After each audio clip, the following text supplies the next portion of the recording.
너무 많은 게 빠지죠. 당연히 이럴 바엔 3천만원짜리 T7으로 무조건 가야 될 것 같습니다.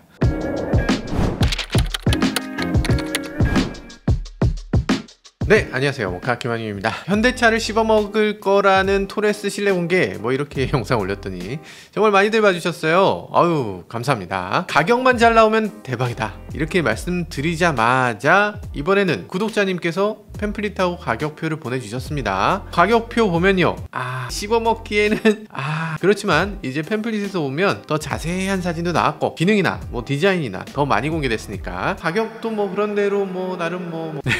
어쨌든 이 차 하나로 쌍용차가 살아날까? 그럴 것 같은지 한번 살펴보시죠. 네, 드디어 공개됐습니다. 그동안 여러 번 영상이나 사진이나 이렇게 내보낸 적이 있어서 이미 공개된 것 같다고 느끼시겠지만 완전한 사진이 공개된 건 이번이 처음이죠. 이 팸플릿을 보면요, 예전에 잘 나가던 그 무쏘 시절의 느낌, 이 코란도 시절의 느낌이 물씬 납니다. 이게 잘 나가던 쌍용이지. 지프 레니게이드 같은 느낌도 좀 있고, 그리고 이보크 같은 최신 SUV 디자인 트렌드도 좀 따르고 있습니다. 단단한 느낌이 들게 디자인된 거죠. 여기 이것저것 있고 이런 것들 좀 요즘 들어서는 러기드하다 이런 표현도 많이 하기도 하는데요. 처음에 코나가 나왔을 때 러기드한 SUV 이런 이야기를 하면서 러기드한 자동차의 선두주자 같은 역할을 했죠. 근데 현대기아 보면 최근 들어서는 코나도 페이스리프트 하면서 좀 바뀌었고 러기드한 차가 없어졌죠. 조금 더 심플한 디자인으로 바뀌는 추세. 근데 쌍용은 약간 클래식한 이미지를 갖고 있기도 하고 요즘 들어서는 약간 복고적인 디자인이 더 인기가 있기도 해서 그래서 이게 또 오히려 신선해 보이는 면이 있는 것 같아요. 지금 다음 장에는 또 이렇게 멀리 딱 내다보는 이런 장면도 있어요. 예쁩니다. 여기 이렇게 보니까 예쁘네. 여기 지도에 여기 콕 찍어놨습니다. 위치 해서 딱 찍어놨는데 여기가 토레스다 이거지. 좋아요. 멋집니다. 팸플릿을 보면요, 각각의 기능들을 자세히 설명하고 있는데요. 여기 보면 아우터 렌즈 클린 타입의 LED 헤드램프를 적용해. 뭔 소린가 싶으실 텐데 보통의 헤드램프랑 다르다는 거죠. 보통의 자동차 헤드램프는 어때요? 램프가 안에 여러 개 있고 그리고 밖에는 이렇게 투명한 플라스틱이 이렇게 덮고 있잖아요. 근데 그런 게 아니죠. 지금 보면 LED DRL이 밖으로 튀어나와 있죠. 정작 헤드램프는 그 안쪽으로 움푹 들어가 있어요. 이게 각지고 패여 있고 이렇게 되면서 그릴이 이렇게 패여서 들어가는 것처럼 이 헤드램프도 패여 들어간 거죠. 굉장히 강인하고 멋지게 조형적으로도 아름답게 디자인이 되어 있는 것 같습니다. 범퍼도 보면 DRL 부분이 간섭되지 않도록 범퍼의 아래쪽을 이렇게 또 깎아놨어요. 이것도 꽤 멋지네요. 그릴도 그냥 세로로 그냥 툭툭툭 만들고 끝난 게 아니라 그 아래쪽에 범퍼도 이렇게 굉장히 세밀하게 파놓은 것도 굉장히 독특합니다. 쌍용 디자인팀이 갑자기 어떻게 이렇게 과감하고 이게 도전적인 디자인을 했는지 묘해요. 이게 도대체 무슨 일인가 싶어요. 함께한다는 피닌파리나가 이걸 한 건가? 궁금해지네요.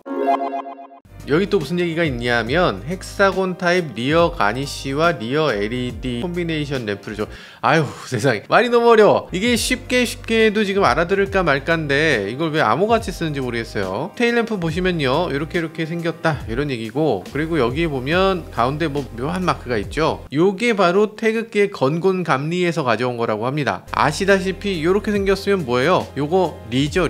쌍용은 원래 이런 거 잘하죠. 일단 코란도 하면 코리안 두잖아요. 그러니까 한국인은 할 수 있다 이런 것처럼 이 코리아를 상징하는 요소를 여기다 집어넣은 겁니다. 잘했죠. 그리고 여기는 누가 봐도 타이어가 있는 자리 같이 디자인했죠. 쌍용차 관계자 말로는 이게 디펜더 디자인하고 비슷하게 디자인한 거라고 하던데, 디펜더는 여기 타이어인데 여튼 여기 뒷유리에 영향이 좀 있어서 좀 후방 시야가 좀 좁아진 면이 있습니다. 더 이상하게 느껴지는 부분은 굳이 이게 있어야 됐었나 하는 생각이 좀 들기도 하는데 기능을 뭐라도 좀 넣어줬으면 좋지 않았을까 하는 생각이 들지만, 더 이상한 부분은 여기 옆에 손잡이 부분인데 이게 코란도도 그랬고 디펜더도 그렇고 브론코도 그렇고 여기 손잡이가 옆에 있으면 문이 옆으로 열려야죠. 옆으로 열리는 게 일반적이에요. 문이 이렇게 손잡이가 있는데 이렇게 안 열리고 위로 열린다고 합니다. 실제로 보고 오신 분들이 그러시는데 이 손잡이 같이 생긴 거는 실제로는 손잡이는 아니고 장식이라 그래요. 이게 약간 그런 느낌이 있죠. 좀 형태는 기능을 따른다 이런 얘기 많이 하잖아요. 우리가 자동차를 볼 때 자동차에서 막 꾸민 거보다는 기능을 따르는 거를 조금 더 쳐주지 않나? 하긴 뭐 요즘은 굉장히 과도기긴 하니까 아무튼 조금 아무 기능이 없는 부분이 이렇게 있으니까 어색하게 느껴지긴 합니다. 어쨌든 후면에는 지금 쌍용차 엠블럼 당연히 없고요. 토레스 이렇게 레터링만 들어가 있어요. 깔끔하고 보기 좋습니다. G4 렉스턴 같은 경우는 쌍용 엠블럼도 아닌 G4라고 써있는 요 이상한 날개 같은 걸 갖다가 억지로 붙였었죠. 이제 확실히 쌍용이 달라진 것 같아요. 심플하게 잘 만든 것 같습니다. 자, 외관에서 보면요, 여기 사이드 스텝도 있고요, 그리고 여기 사이드 스토리지 박스라고 되어 있는데요. 앞서서 좀 멋있게 바라봤던 저 사진에서 보면 딱 멋있잖아요. 멋지게 보이게 되는 요소 중에 하나가 여기 사이드 스텝이 여기 달려있는 거 있고요, 사이드 스토리지 박스도 여기 있으니까 더 멋있는 것 같네요. 스토리지 박스, 이거는 사실 디펜더에도 있던 기능이긴 한데 디펜더에서는 이걸 굉장히 여러가지로 바꿀 수 있도록 만들었습니다. 뭐 실제로 그걸 그만큼 쓸진 모르겠지만, 이게 왜 필요하냐, 이 디펜더 같은 차는 오프로더잖아요. 그러니까 자동차 외부에서 뭔가 꺼내서 쓰고 그냥 외부에다 그냥 놔뒀으면 좋겠는 장치들이 많이 있어요. 예를 들면 뭐 험로를 탈출하기 위한 그런 어떤 플레이트 같은 거, 뭐 그런 것들, 장갑 같은 거, 뭐 삽 같은 거, 이런 것들을 넣어서 좀 밖에서 여러가지 일들을 하고 바로 거기서 그냥 놓고 그냥 바로 차 타고, 굳이 트렁크 열거나 뭐 열고 넣고 빼고 뭐 이렇게 할 필요 없이 그냥 거기다 턱 던져 놓으면 되게 그렇게 만들어 놓는다는 거예요. 뭐 스토리지 박스가 있으면 없는 것보다 더 멋있긴 할 것 같습니다. 뭐 특이하기도 하고요. 그리고 실내를 살짝 보면요, 조금 더 공개됐어요. 핸들 부분을 보면요, 가운데 쌍용 엠블럼이 선명하고요, 여기 혼 커버도 그냥 놔두지 않았어요. 중간에 한번 주름을 잡아서 이 지나치게 이게 크고 밋밋하지 않게 이렇게 잘 처리를 하고 있습니다. 디자이너가 열일하고 있어요. 스티어링 휠 스포크도 보면 이렇게 가로로 두 줄씩 있어서 포스포크 타입인데, 이 포스포크 핸들 사용해 보시면 편해요. 장거리 갈 때 좀 편합니다. 편한데 약간 클래식한 느낌이 들죠. 좀 올드하지 않나 할 수 있는데, 근데 아래쪽을 이렇게 블랙 하이글로시로 처리를 해서 이게 투스포크인 것 같은 포스포크, 이런 식으로 세련되게 아주 디자인적으로 잘 처리했습니다. 핸들 리모컨을 보면요, 하나 둘 셋, 어우야, 이게 12개가 꽉 차 있네요. 위아래로 움직이는 것까지 하면 이게 도대체 몇 개야? 어마어마합니다. 이 버튼이 꽉 찬 게 이 자동차의 기본적인 이미지하고 정반대로 가고 있거든요. 예를 들면 자동차의 버튼을 지금 다 없애는 추세인데 여기는 버튼이 꽉 차는 추세다. 요거 뭔가 이율배반적이지 않나. 버튼 없는 디자인으로 갈 거면 여기도 버튼을 뭔가 없앨 방법을 찾아야 되겠죠. 이제 점점 디스플레이 버튼이 리모컨을 대체할 것 같다는 생각이 듭니다. 핸들도 이제는 디스플레이 시대로 바뀔 때가 금방 올 거예요. 자, 그리고 패들 시프터가 뒤쪽에 있고요. 그런 것들 보면 이 차는 진짜 최선을 다해서 만들었구나 라는 생각이 살짝 듭니다. 전체적으로 보면 디자인 잘 돼 있는 것 같은 느낌이고요. 여기 보면 기어 노브가 보여요. 기어 노브 디자인은 나쁘지 않아 보입니다. 가죽으로 덮여 있고 크롬으로 이렇게 테두리가 있기도 해요. 근데 아직도 전자식 기어 노브를 채택하지 않은 모습이죠. 쌍용차도 렉스턴에는 전자식 기어 노브를 이미 적용했거든요. 근데 지금 이 차에는 아직도 이렇게 득득득, 아무래도 6단 아이신 변속기를 아직도 쓰다 보니까 아직도 전자식을 지원하지 않는 것 같습니다. 좀 섭섭하지만 이 차 콘셉트가 약간 터프니스, 남성적인 자동차 뭐 이런 거라고 하면 뭐 그래, 뭐 직관적이고 좋지. 전자식이 아니라고 해서 그렇게 욕먹을 차는 아닌 것 같습니다. 네, 이 차의 인테리어에서 가장 특이한 점은요, 실내 어떤 부분을 봐도 버튼이 보이지가 않아요. 보이지 않는다는 점입니다. 버튼을 다 없앴다는 점이 가장 특이한 점이네요. 모든 기능을 디지털 클러스터, 센터 디스플레이, 그리고 공조 컨트롤러, 이렇게 3개의 디스플레이에서 전부 다 처리하게끔 만들어져 있어요. 비상등 하나만 버튼이고 나머지는 다 이렇게 터치식으로 바꿔놨네요. 잘했습니다. 일단 위쪽 디스플레이는 12.3인치 인포콘 내비게이션이라고 써있네요. 지난 영상에서 제가 말씀드렸다시피 이 왼편에 이렇게 바가 쭈루룩 있어서 기능이 좋고 인식하기도 편하게 이렇게 잘 정리되어 있다고 말씀드렸고요. 근데 이름이 인포콘 내비게이션이라고 했잖아요. 정말 이름이 엉망진창이라 그렇지 기능에서는 현대기아를 압살할 수 있는 기능입니다. 아시죠? 인공지능, 네이버, 클로버 뭐 이런 것들, 이런 스피커를 가지고서 음악 스트리밍 가능하고요. 최신곡 들려줘, 근처에 맛집 가자, 뭐 가는 길에 가장 싼 주유소 들러줘, 이런 거 되고요. 애들 듣기 좋은 옛날 얘기 틀어줘, 뭐 이런 것들 됩니다. 그냥 짱이에요. 이런 것들 생각해보면 현대기아가 진짜 긴장해야 돼요. 쌍용한테 질 수 없지. AI 스피커는 쌍용한테 지고 있다는 거예요. 지금 AI 스피커가 진짜 도움되는 곳을 보면 의외로 가정집이 아니라 이 자동차거든요. 그래서 미래 자동차 뭐 거창하게 뭐 이것저것 막 생각하기 전에 이것부터 되게 해줘야 됩니다. 아무튼 아래쪽에 디스플레이 보면요, 버튼리스 통합 컨트롤 패널이라고 써있는데 공조장치를 컨트롤하는 부분이죠. 근데 여기서 터치를 통해서 드라이브 모드 바꾸는 버튼이 있고요, 트렁크 개폐 있고요, 차선 이탈 방지 있고요, 뭐 이런 것들이 여기 들어가는 거, 요건 좀 심하지 않나 해서 싫어하시는 분들도 많으실 것 같은데 쌍용이 어쨌든 방향성은 잘 잡고 가는 것 같습니다. 테슬라나 뭐 벤츠나 이런 브랜드들이 다 이렇게 하고 있는 거 보면 결국에는 다들 이렇게 가지 않을까 싶은 생각이 드네요.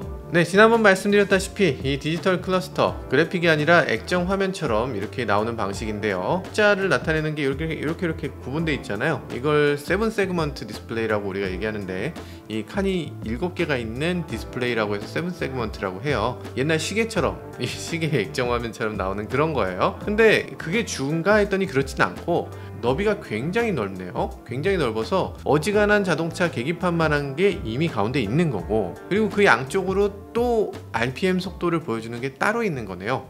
그러다 보니까 이 왼쪽 오른쪽은 이게 조금 부족하지만 뭐 괜찮아, 뭐 이런 생각이 들기도 합니다. 요즘은 이런 게 좀 저렴한 차들 사이에선 다시 유행이 되고 있으니까 그렇게까지 거부감이 느껴지진 않을 것 같아요.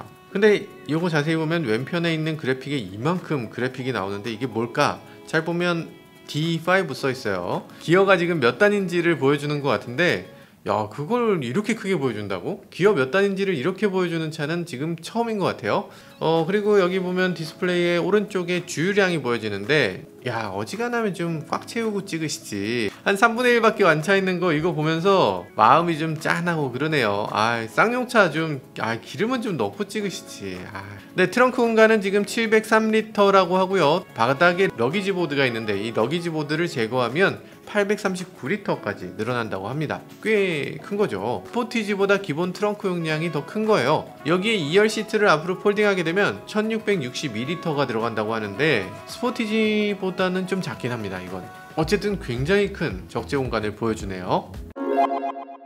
파워트레인에서 여러가지 얘기 있었지만 결국에는 이렇게 됐습니다. 1.5리터 터보 엔진이 들어가고요, 호란도에 들어갔던 그 엔진 그대로 들어가 있네요. 최대 출력이 170마력에 토크는 28.6kgm 이 정도 나오는데, 어쨌든 지금 디젤 엔진은 없고 가솔린만 들어있습니다. 여기에 아이신 6단 자동 변속기가 들어가고요. 근데 여기 5타도 있어? 쌍용차 마케팅 조금만 더 정신 차리셔야 됩니다. 투싼이나 스포티지보다 출력이 한 10마력 부족한 거죠. 변속기는 보통 투싼이나 스포티지는 7단인데 얘는 6단. 그것도 조금 거슬리기도 하고 연비가 조금 나쁠 것 같다는 생각이 들긴 하네요. 그래도 뭐 차가 더 큰데 차가 더 크면 됐지. 네, 가격표를 한번 보죠. 여태까지는 지금 굉장히 좋은 감정이었는데요, 가격표를 보면 또 생각이 바뀌는 분들도 계실 것 같아요. T5와 T7 이렇게 두 가지 모델로 나눠져 있습니다. 네이밍은 역시나 이해가 잘 안 되죠. 이 볼보에서 T5, T8 뭐 이런 식으로 이름을 붙이는데 그걸 따라간 것 같지만 생뚱맞다 이런 느낌이 드는 그런 트림명이에요. 여튼 T5 모델은 2690에서 2740만원 사이 라고 되어 있고요. T7 모델은 2,990만원에서 3,040만원 사이 이렇게 되어 있습니다. 왜 사이 이렇게 얘기하냐면 이게 아직 사전 계약이기 때문에 그래요. 사전 계약은 실제 제품의 가격을 정확하게 보여주는 게 아니라 원래 이렇게 어라운드 얼마에서 얼마 이런 식으로 표기합니다. 현대기아도 마찬가지예요. 그래서 최종적인 가격이 얼마가 될지는 아직 미정인데 한 50만원 정도의 차이니까 뭐 이해는 됩니다. 그래서 대략 2,700만원, 3,000만원 이렇게 두 가지가 있다고 보시면 돼요. 한 300만원 정도 차이가 나는데 요즘 차 치고는 뭐 2,700이면 괜찮은 편입니다. 요즘 신차 나올 때마다 가격을 막 쑥쑥 올려 붙이는 게 요즘 유행이잖아요. 토레스보다 조금 작은 스포티지 시작 가격이 2,440만원, 훨씬 작은 차 니로 가격이 2,781만원 이 정도인데, 근데 그런 거 감안하면은 뭐 착하네, 착한 가격이죠? 아닌가? 여튼 T7은 T5에다 여러 옵션을 더한 트림인데요, 오토라이트 들어있고 우적 감지 와이퍼 들어있고 하이패스 들어있고 ECM 룸미러. 아니 그러면 T5는 ECM 룸미러도 없어? 1열 파워 오토 윈도우 이게 T7에서부터 들어간다고? 휠 바뀌고요, 그리고 통풍 시트 들어가고요, 그리고 스마트 키가 있습니다. 아니 스마트 키, 이런 T5 모델은 스마트 키가 없는 거예요. 탁 젖혀서 꽂아서 돌리는 겁니다. 아, 이거는 좀 많이 섭섭하죠? 어쩌면은 최근 들어서 쌍용차가 스마트키 2개도 못 주고 1개씩 주거든요. 반도체가 없다 그래서 스마트키를 2개 못 주고 1대씩 주는데, 어쩌면 이게 반도체 이슈 때문에 스마트키를 옵션으로 뺀 건 아닌가, 뭐 이런 생각이 들기도 하네요. 아유, 그래도 좀 섭섭하긴 하다. 어쨌든 지금 300만원 차인데 너무 많은 게 빠지죠. 당연히 이럴 바엔 3천만원짜리 T7으로 무조건 가야 될 것 같습니다. 자, 그리고 옵션이 여러가지 있죠. 여기 사륜구동 시스템 옵션이 200만원. 뭐 필요할까요? 네, 꼭 필요하진 않을 것 같은데. 썬루프 50만원이고요 무릎 에어백 20만원입니다 뭐 에어백을 옵션으로 빼는 건 처음 봤죠. 근데 이건 뭐 빼도 될 것 같습니다. 이 무릎 에어백이라는 건 안전벨트 맸을 때는 큰 도움이 안 되고, 안전벨트를 안 맸을 경우에 사고 위험을 경감시켜주는 장치거든요. 미국의 NHTSA, 미국 니자에서 테스트하는 경우에만 이게 도움이 되고, IIHS 같은 경우는 안전벨트 안 맨 걸 아예 테스트를 안 하기 때문에, 우리나라도 마찬가지고 안전벨트 안 매면 테스트를 안 하기 때문에 안전에는 큰 도움이 안 되는 그런 장치로 보입니다. 빼시는 게 좋을 것 같아요. 패키지들도 여러 가지 있네요. 패키지가 쭈루룩 있는데 이름이 조금 어렵네요. 딥 컨트롤 패키지, 밸류업 패키지, 하이 디럭스 패키지, 뭘 말하는 건지 모르겠죠. 영어로 쓰면 뭐 아무 말이나 써도 되는 건가요? 딥 컨트롤, 이게 뭐예요? 깊이 조종해? 이게 뭐야? 아유, 뭐 자기들도 외우기 힘들 것 같아요. 이게 뭔지.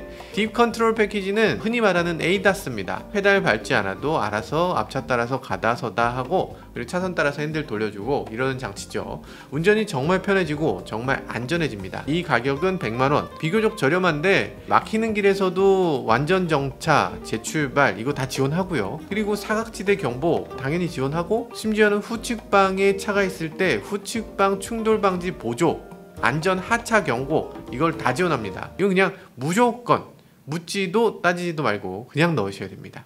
여기에 특이하게도 휴대폰 무선 충전기가 옵션으로 묶여 있어요. 이거 뭐 쌍용차 무슨 옵션질을 하고 있냐 이럴 수가 있는데, 사실 그런 거라기보다는 이 100만원에 후측방 경보까지 되는 ACC 자체가 너무 착한 가격이거든요. 이 무선 충전기는 그냥 공짜로 넣어준 거다, 이렇게 생각하면 될 것 같습니다. 여기에 또 아이폰 12, 13은 지원하지 않는다 이렇게 써 있는데 참 특이하죠. 그렇지만 현대기아도 아이폰 12, 13 지원 안 되는 차들 꽤 있습니다. 이걸 써놓지 않아서 그렇지. 네, 140만원짜리 밸류업 패키지라는 것도 있는데요. T5를 T7처럼 일부 디자인을 이렇게 업그레이드 시켜주는 거고요. 이런 구성이 저는 좀 올드하다고 느껴집니다. 그리고 투톤 루프 익스테리어 선택할 수 있습니다. 40만원이라고 하고, 천장색을 바꿀 수 있는데 색상을 검정색으로 바꿀 수 있는 거네요. 굳이 뭐 색깔이 좀 다양했다면 어땠을까 싶어요. 유출된 사진 보면 흰색이잖아. 흰색은 어땠을까 싶기도 하고, 뭐 여튼 좀 섭섭하지만 가격이 40만원, 착한 가격이긴 하네요. 네, 이름도 어려운 하이 디럭스 패키지를 보면요 170만원이나 되고요. 이게 20인치 휠 타이어를 적용한다고 하고, 고급 천연 가죽 시트를 적용한다고 하고, 동반석 파워 시트, 아니 이거 없으면은 동반석이 파워 시트가 아니야? 시트를 수동으로 해야 됩니까, 동반석이? 전동 트렁크가 이제나 들어오네요. 이게 170만원 더 해야지 들어온다고? 3D 메쉬 매트, 이건 왜 있는지 모르겠지만 어쨌든 이런 옵션 넣고요, 이것저것 다 넣으면 합계 풀옵션은 3,645만원이 됩니다. 요즘 세상에는 3,600만원이니까 괜찮다는 생각이 드네요. 비슷한 사양의 스포티지 1.6 터보를 풀옵션으로 한다. 그럼 가격이 3,858만원이거든요. 어떤 면에서 보면 스포티지보다 좀 저렴한 거죠. 크기는 토레스가 더 크고, 퍼포먼스는 스포티지가 조금 더 높고, 스포티지는 서라운드 뷰 모니터 있고 몇 가지 기능들이 있는데, 토레스에는 그런 것들이 좀 빠지고, 뭐 어쨌든 여러 가지가 달라서 이걸 직접 이렇게 딱 비교하기는 어렵죠. 그래도 가격에서는 스포티지가 조금 더 비싼 차다, 이렇게 보는 게 맞을 것 같아요. 여튼 토레스 크기 아직은 공개가 안 됐는데 이 스포티지보다 조금 더 크다고 알려져 있고, 그렇지만 큰 차이가 아니라면 가격 차이가 조금 더 있었으면 어땠을까 하는 생각이 들긴 합니다. 어쨌든 지금은 가격대로 공개가 됐으니까 여기서 부디 낮은 쪽에서 결정되면 좋겠어요. 네, 인테리어 색상은 총 4가지를 선택할 수 있습니다. 이 정도 차에서 4가지 인테리어 색상을 고른다, 이 정도면 놀라운 거죠. 인조가죽, 천연가죽이 있는데 총 8가지 시트가 있는 겁니다.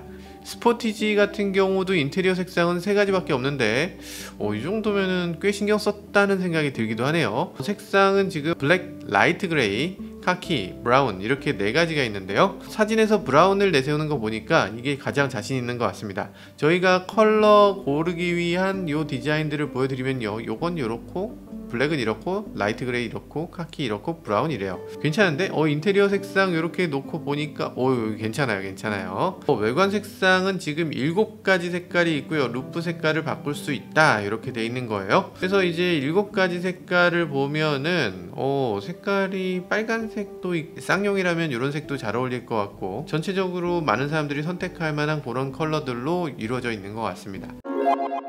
네, 출시일이 가장 궁금하시죠? 이번 달 안에 생산이 들어가고요. 7월 5일에 신차 공개를 한다고 합니다. 얼마 안 남았네요. 한 달도 안 남았어요. 다음 주 월요일부터는 사전 계약을 받는다고 하고요. 지금 물어보니까 대리점 사이에서 사전 예약 문의가 엄청나다고 해요. 사전 계약은 아니고 예약을 받으시는 분들이 꽤 있더라, 이런 얘기고요. 지금 예약하셨어도 월요일날 계약을 얼마나 빨리 넣느냐, 이거에 따라서 차를 빨리 받을 수 있고 그런 게 결정 날 것 같습니다.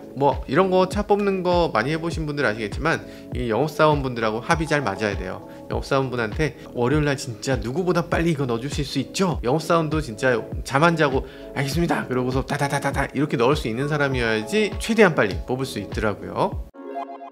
네, 그래서 쌍용 토레스 과연 잘 팔릴 수 있을까?